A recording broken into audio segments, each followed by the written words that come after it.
Under the Speaker's announced policy of January 9th, 2023, the Chair recognizes the gentleman from Texas, Mr. Roy, for 30 minutes. I thank the Speaker. I do want to thank my colleague from Arizona, my friend, Mr. Schweikert, for his steadfast dedication to ensuring the American people are informed, at least the 72 people that were watching C-SPAN while you were extemporaneously educating them.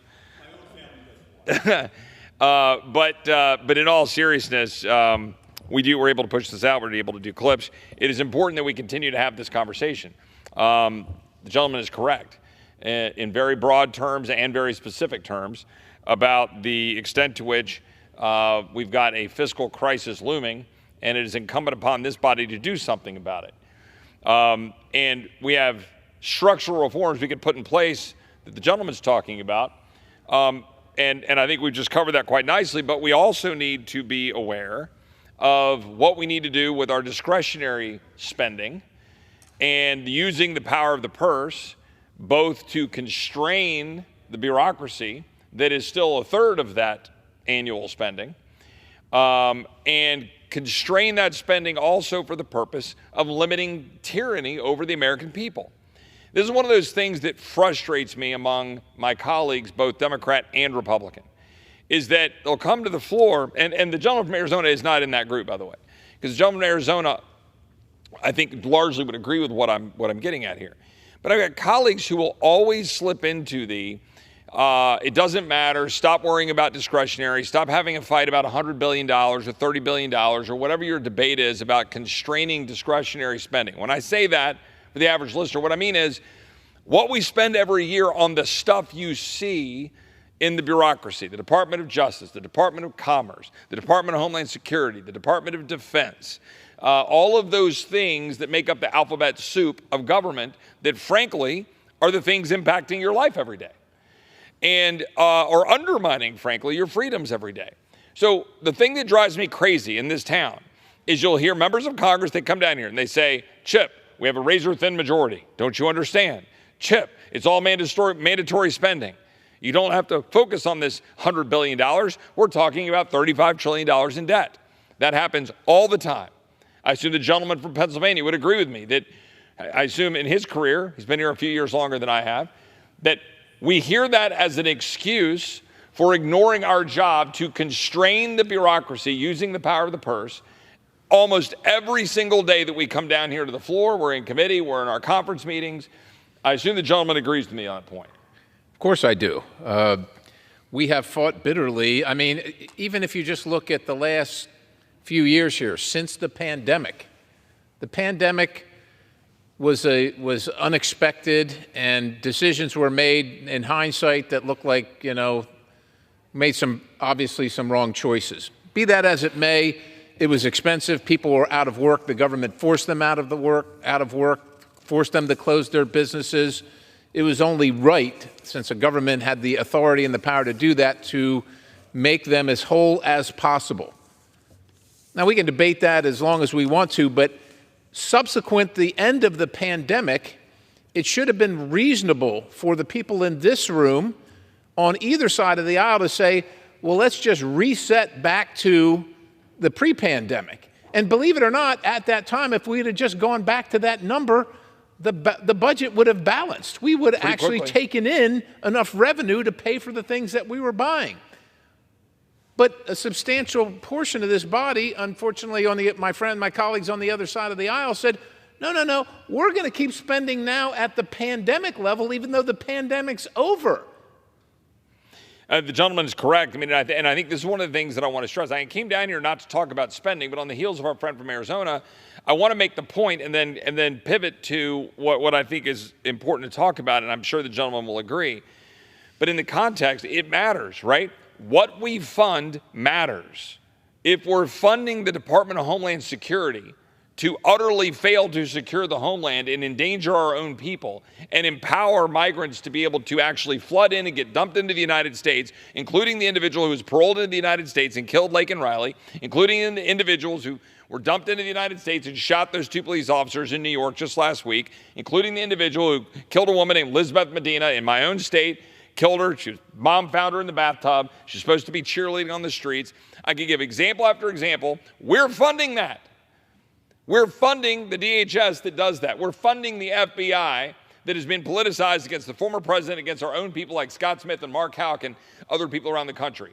We're politicizing the FBI and the Department of Justice that is using the FACE Act to put a 75-year-old woman in jail for 2 years for praying at an abortion facility. You are paying for that, ladies and gentlemen.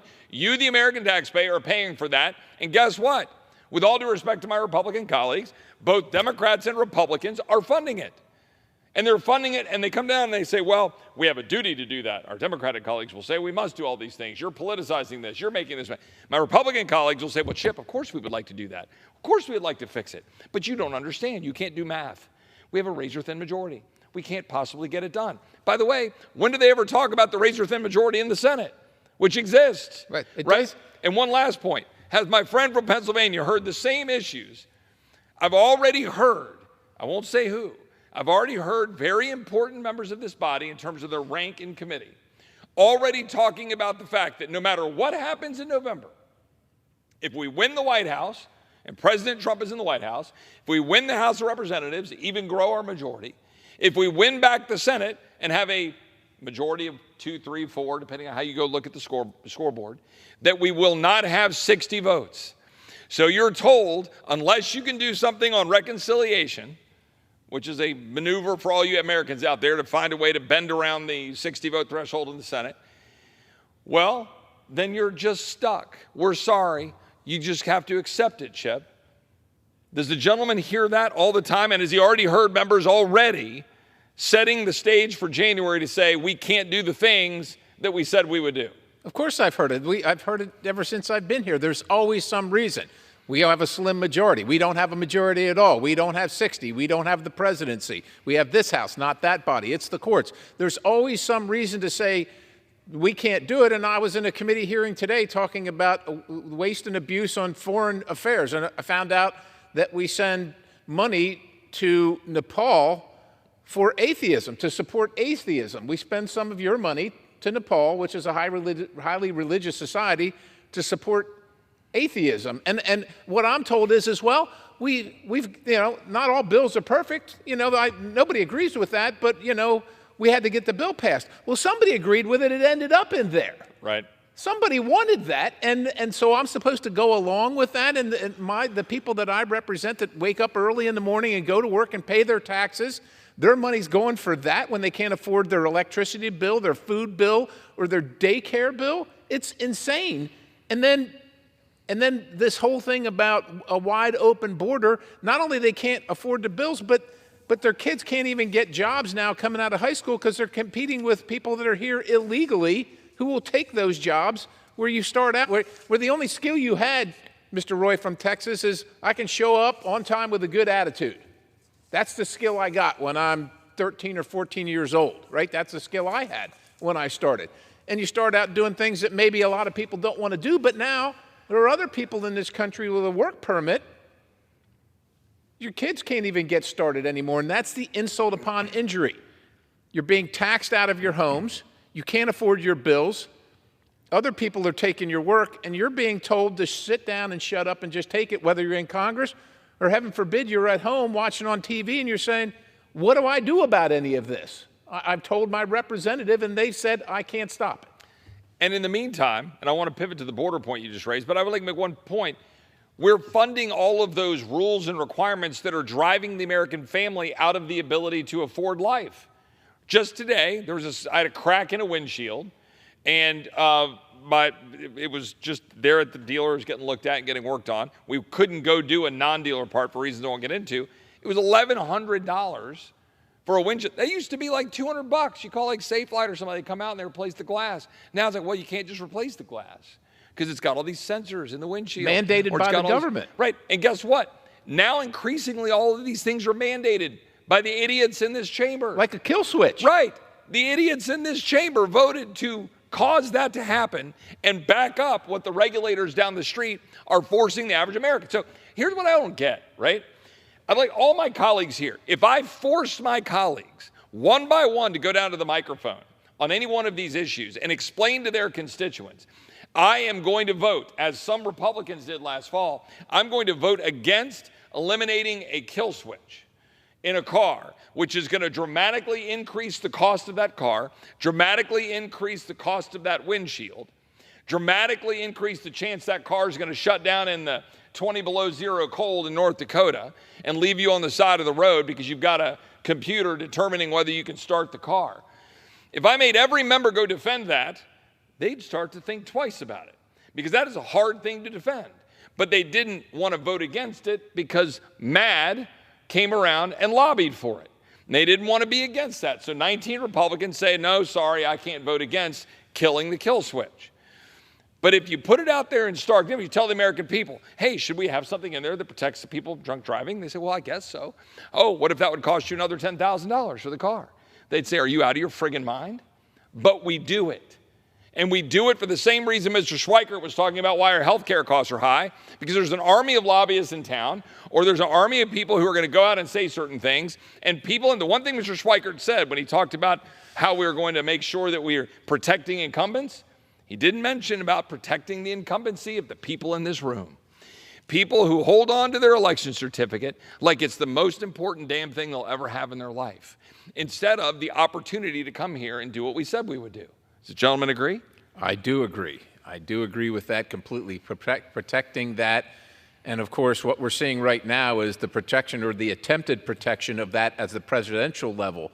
For 3.5 years, I've watched the president say, I can't do anything about a wide open border. I can't take any action. There's nothing I can do. It must come from the legislature. Yet somehow, now that all the polls have turned around and it looks ominous in 5 months, somehow he found the wherewithal to say, well, Shazam, I can take executive action. Who knew? Well, the American people knew, because before he got there, executive action was taken, and the border was relatively secure, much more secure than it is now. And for 3.5 years, it's been wide open. And essentially, our president just acknowledged what we all knew, that this has been meaningful. This has been by design. It has been, the wide open border has been intentional. And he could have done something about it, but he chose not to until he had no other choice politically.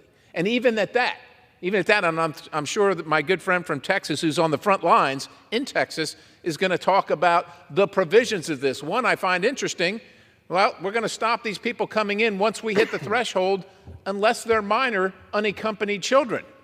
Unless they're minor unaccompanied children. We're going to allow the sex trafficking of children to continue. Even as we know that our federal government has lost track of literally tens of thousands of children illegally in our country, unaccompanied. 85,000 documented in one case for sure. Right? 85,000, right? Yeah.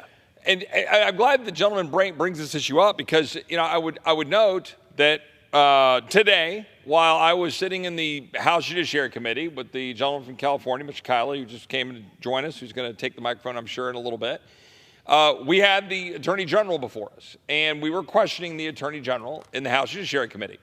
In that exchange, I was asking the Attorney General about the extent to which he believes that it is wrong for Texas to have passed what we call SB 4 in Texas, to empower Texans to do the job of stopping people from being released into the United States contrary to law and endangering the people of Texas, that has led directly to the death of Texans. Does he believe, as the Attorney General of the United States, that it is wrong for Texas to do that? And the reason I ask him that question is because, as the Attorney General of the United States, he is, of course, leading litigation to stop us. He is suing Texas, taking us to court to try to prevent us from doing it, because it says that, oh, supremacy clause, the federal government is supposed to do this. You don't have a say. Well, hold on a second. If the federal government is supposed to secure the border of the United States and manage this inflow of people, and it is violating the laws and dumping people into the United States, are we saying that the people of Texas can't, under the invasion clause or otherwise, say it is our duty as the people of Texas to protect our citizens and our people? The Attorney General, of course, said, no, he's got to take us to court and go sue us. And the fact is, he's therefore ignoring. When is the invasion clause operable then?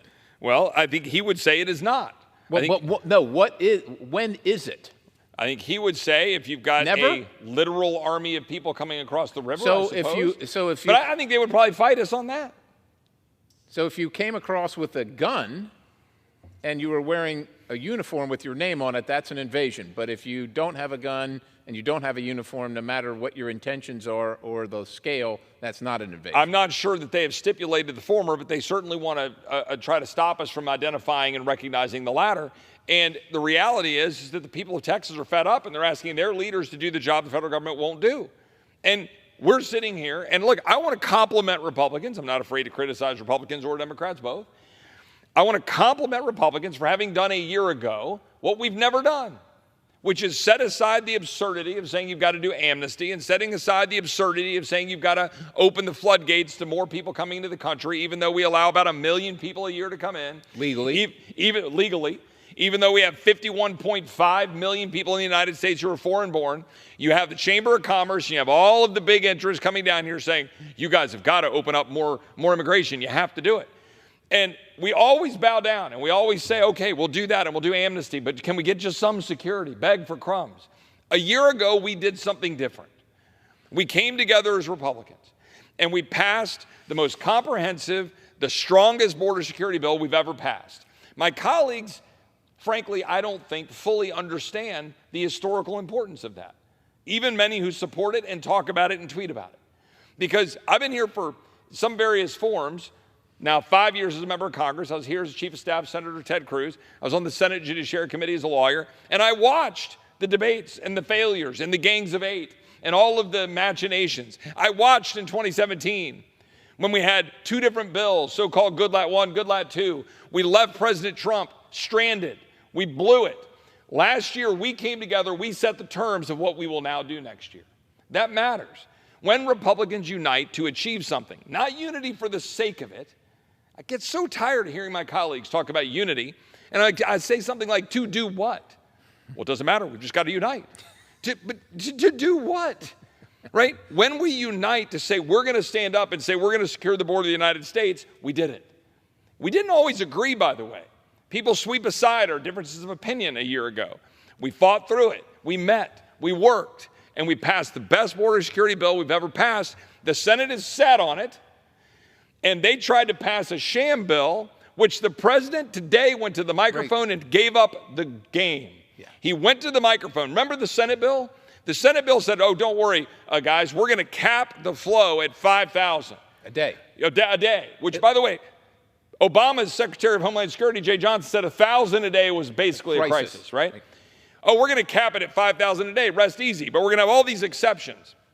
We're going to have exceptions for unaccompanied children, exceptions for parolees when we're violently just dumping people into the United States under parole, exceptions for foreign nationals who use the CBP One app, which is another version of parole. We objected, and all the Democrats are like, you guys are not doing this bipartisan bill. Guess what the president did today? He went to the microphone and he looked at America and he said, we need to regain control of the border. The President of the United States today acknowledged to everybody watching and to every American that we do not have control of the border. That is what the President did today. The President also went to the microphone today and he said, hey, I'll cap it at 2,500. If the President of the United States has the authority today to issue an order to cap it at 2,500, did he not have that authority 2 months ago, or 6 months ago, or 2 years ago, or 3.5 years ago? Of course he did. And that gives up the game on the Senate bill when they said they'd cap it at 5,000 and the president comes in 3 months later. Why? Because he's looking at polls and he's looking at his butt getting kicked and he's looking at losing the House and the Senate and he's like, oh crap, I got to do something to actually look like I care about the border when everybody in America knows I don't. So he did it, and he went to the microphone and he said it, and he made a joke of the Senate bill that all of those Senate Democrats and all of our Democratic colleagues have been lying to the American people that we've been obstructing good bills when they're the ones that put forward a sham bill, and the president made it clear today. Does the gentleman agree? I agree completely, and the historical perspective of what we accomplished in the House over a year ago now with the most righteous border security bill ever to pass out of the House is to give members of the House of Representatives and the Senate the alternative. So when the president says, well, you haven't done anything over there, you haven't passed anything, and you won't pass the bipartisan bill. Ladies and gentlemen, Madam Speaker, it doesn't matter. I mean, it's awesome when it can be bipartisan, but what's more awesome is when it can be correct, when it actually is the solution to the problem. The Senate bill, so-called border protection bill that allows 5,000 people every single day to hemorrhage across our border illegally, is not a solution. It's not a solution to an open border. It's just a codification of an open border. The fact that some of my friends on the other side of the aisle didn't want to vote in favor of securing the border shouldn't be a reason for the president to say, you haven't done anything. We get that he doesn't like it. He doesn't like it because it actually would have secured the border. That goes to the point. It was always his intention. It's always been his intention. It's always been the intention of my friends on the other side of the aisle to leave the border wide open as long as they possibly could and get away with it. And the only reason it's changing now is because the polls reflect that the American people are, number one, sick of it, and number two, know they are being lied to, and know that the president has the authority and the ability to secure the border. I yield to the gentleman from Texas. I want to ask the gentleman a quick question, and then I want to leave both of us a little time in the end. We've got about 9 minutes left, I want to give a chance for us to talk a little bit about June 6th, which is coming up in a couple days. But I want to ask one thing today, and that we just talked about the border. We've just talked about the extent to which they're wide open, being ignored, endangering the American people. It's purposeful. We just talked about the Attorney General suing to get in the front of the Texas, being able to try to secure our borders. I just want to point out the extent to which the current administration is defying and undermining the rule of law on a daily basis. And all of this is wrapped up and undermined. As we sit here in this chamber, and we sit here under Moses, and we sit here in recognition of the importance of the rule of law, this administration is at war with the rule of law. The borders are open, ignoring the law. Student loan repayments, ignoring the Supreme Court and the law to try to buy votes. You've got wide open streets and criminals on the streets, and we're not prosecuting crimes that we need to prosecute. And importantly, you have an administration hell-bent on trying to use the political apparatus to target a former president and to use it in direct violation of everything we understand and know about the importance of blind justice. You cannot get away from that reality. Today, right, we have an attorney general who is choosing to target one president and say, I'm going to charge you with a crime, right? And then choosing not to charge the other president for basically the same crime, right, with the classified record stuff. You've got the Attorney General of the United States saying, well, I'm not going to turn over audio of the very rationale for why Special Counsel Hur said, no, we shouldn't go after the current president because, frankly, he's not mentally able to do it, and he will be a sympathetic figure. They don't want to turn over the audio, even though it's the same material. And the Attorney General testified to that today. That is an abomination to the rule of law, while you've got the New York prosecutor in complete and obvious coordination with the Attorney General, where the deputy, the number 3, goes up and works with the DA in New York, and they prosecute the former president of the United States. They prosecute him on a state law charge, but then they bastardize and shove into it, shoehorn in a federal charge they won't even define. And then they use that to run through multiple charges that most observers say may not even get through the state system. Without the state, I think they call it not the Court of Appeals, but the Superior Court, their Supreme Court in New York, that they'll throw it out. Now, we got 6 minutes. I want to get this other issue. But does the gentleman see the problem with what's happening to the rule of law, the very foundation that causes migrants to want to come here, and the strength of this economy and this country? I do, and I lament this. I say this often. The gentleman from Texas has heard me say this. This is the Constitution of the United States of America, Madam Speaker. It's a quick read. You can probably read that in less than an hour. You can see, everybody can see it's a piece of paper. It cannot defend itself. Correct. There it is, laying on the desk. But this is the owner's manual. This is the operator's manual. This is the set of instructions for running your country. And we all take an oath to follow this thing. But if you're not going to, if you choose not to, this Constitution can do nothing about it. Can do nothing. It takes people of integrity, people that are willing to sacrifice their own personal viewpoints on occasion, or what I call the avarice of man, their own personal greed, the things that they want for the sake of this. But when people refuse to do this, refuse to do that, and just use the awesome authority granted to them in a position, whether it's electoral or otherwise, in places like the Department of Justice, well, that's what we have today, right? That's what we have today, which is a Soviet-style show trial to go after your political rivals. This is the thing of dictators and tyrants. One of the practitioners I saw this week before I came in, he was talking about, he said, it's crazy. It's crazy. Yeah. I said, it's not crazy. It's tyranny. It's tyranny. And I assume the gentleman would agree with me, and I'm going to switch topics, but it's a transition that makes it more meaningful, that when the boys walked into the wall of bullets that they walked into at Normandy in 1944, that they weren't doing it to toss aside the rule of law and the Constitution and all that this country stands for. I have chosen not to go to Normandy and make the trip. I didn't wear the uniform. I want to leave it to those who did. Some who wore the uniform aren't going. And I want the gentleman to comment on this, as he served for almost 3 decades or something along those lines in the United States Armed Forces. This, and just so everybody knows, right, today's June 4th. In 2 days, it'll be 80 years since those men got in those boats, jumped out into the stormy seas, walked onto the sand, ran into a wall of bullets, went up the cliffs, and then went all the way to Bastogne, to Germany, went through all of what they went through. This is the message from General Eisenhower on the order of June 6, 1944. The eyes of the world are upon you. Soldiers, sailors, and airmen of the Allied Expeditionary Force, you are about to embark upon the great crusade toward which we have striven these past months. The eyes of the world are upon you. The hope and prayers of liberty-loving people everywhere march with you.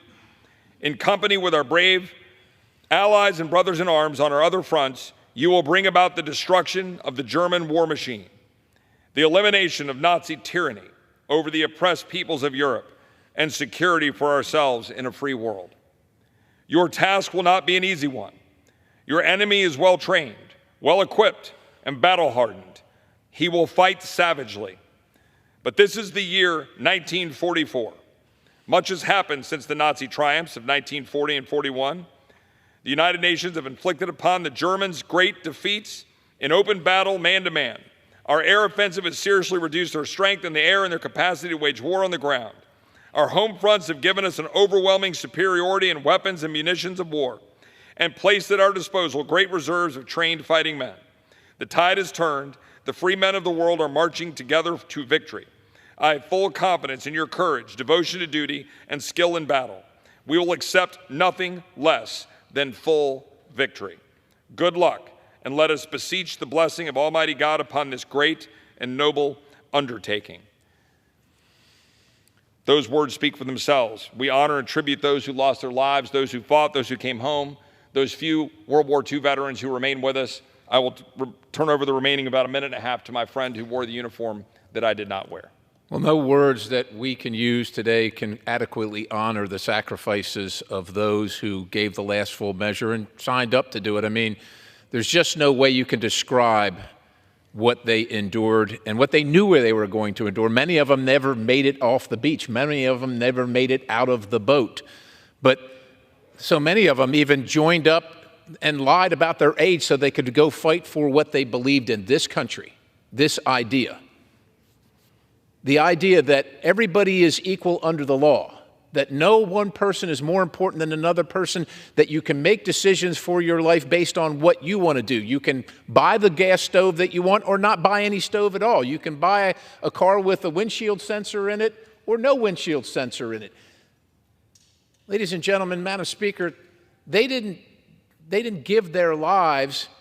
They didn't give their lives for this government here that we have now, that bankrupts their families, that that puts the fear of the government in them if they say something, that they're going to be hauled off to jail in the middle of the night or be drawn out on the lawn in their shorts in the wee hours of the morning. Yet that's what we have right now.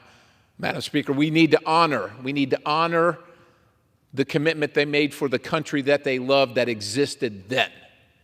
That's the best thing we can do. Amen. I appreciate the gentleman. I yield back. Under the Speaker's